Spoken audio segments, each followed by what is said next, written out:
Hey, what's up, everybody, and welcome back to another episode of Inside the Mind. Remember, this is a series where I take you through my thoughts, leading a trio, leading a solo in endgame, whatever it is. This specifically here is going to be solos, right? I want to teach you guys how to prepare for a DreamHack. There haven't been really many solo scrims, and so people aren't practicing for DreamHack. So I'm just going to tell you guys what I learned from playing solo scrims.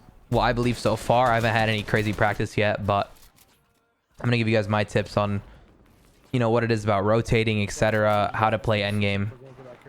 So right here, let's dive straight into the video. I just start rotating straight through the middle because I know there's a lot of old builds here, and it kind of drops down a hill, and I can just reuse these old builds since I had that highest elevation.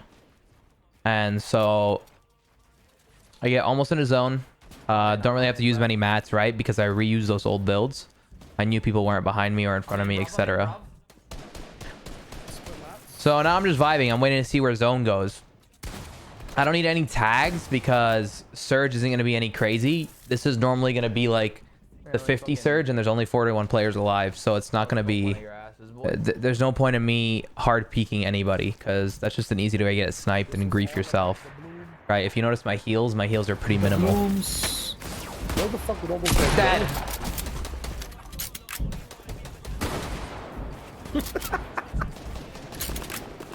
So I'm just waiting for zone here. Interesting. Damn. This is a shockwave moment. And you see how Shayo says this is a shockwave moment? He's just watching my stream while I'm playing. Well, I don't think it's a shockwave moment, right? Because I see this free rotate on the edge of zone where people aren't paying attention. You know, the key thing that you need to do when you're rotating in solos is take that longest path usually, right? If you don't want to use your movement, take that longest path. So I end up saving my mats. I use the longest path, and then I wait to shockwave till now, right? So when you're playing DreamHack, don't be afraid to use your movement, right? You see I use it right here. I efficiently use it to get to the end. But the biggest tip I can give you guys is, number one, use all your mats to tarp, okay?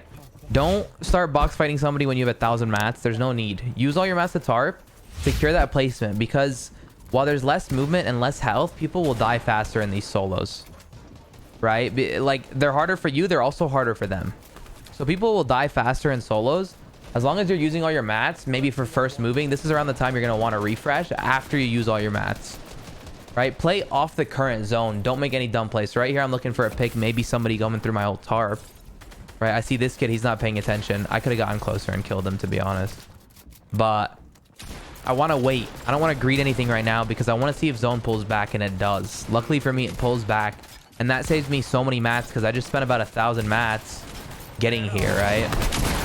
That's kind of crazy. How is this kid alive? So now I'm looking for picks under my builds. Notice I have everything piece controlled, right? That's a thing that you need to focus on in solos, is piece controlling. Piece controlling means, you see there? You see how I held that wall? Instead of going through it first and then building behind me, I used it. I used the wall and then I edited it. That way nobody can shoot me from that other angle. That's what piece control is. It's claiming every build near you. That way an enemy can't come in and claim it. That's a big thing that separates top players. Notice how every build that I'm going through is always mine, right? I'm placing walls in front of me and I'm editing them. I'm not just placing a stair.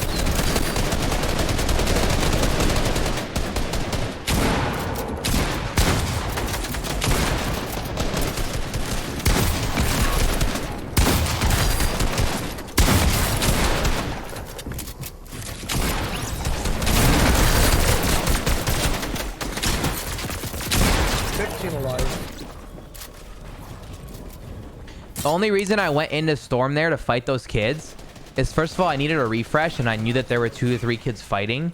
But the only reason I went right then is because I knew I had shockwaves, right? So I could get myself out of any sticky situation with the shockwaves. And that's why I tanked that Storm. I had the medkits and I had the shockwaves so that I could shockwave later. And it got me a good enough refresh. I have a spaz now. Spaz is such a power item in solos. And I want height. I'm not trying to play for like 5th place. I'm not trying to play for 10th place. I'm trying to play for 1st. So I go for height. Damn, you're nuts. Holy shit.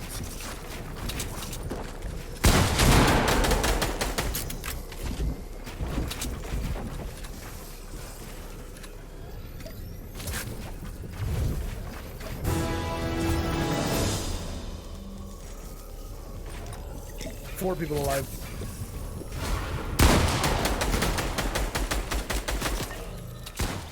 Right here, I know it pulls up the terrain, so I'm dropping to see if I can suffocate these kids.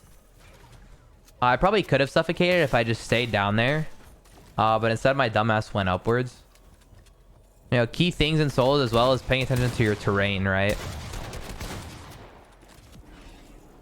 Right here, I hear that bouncer. I just box up. I wait to see, and the kid doesn't actually end up taking height.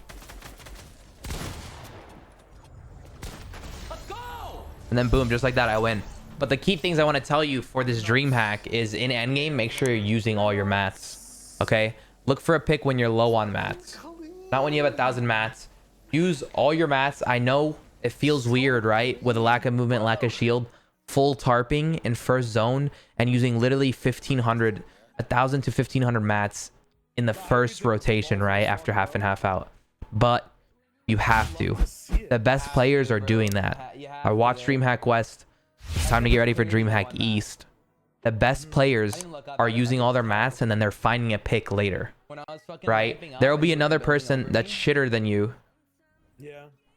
And you're going to be able to kill them and get their mats. So, if you guys did enjoy the video, please make sure to drop a like. Good luck in DreamHack. Fuck solos. And let's get to trios, boys. Let's get to trios and let's have a good FNCS.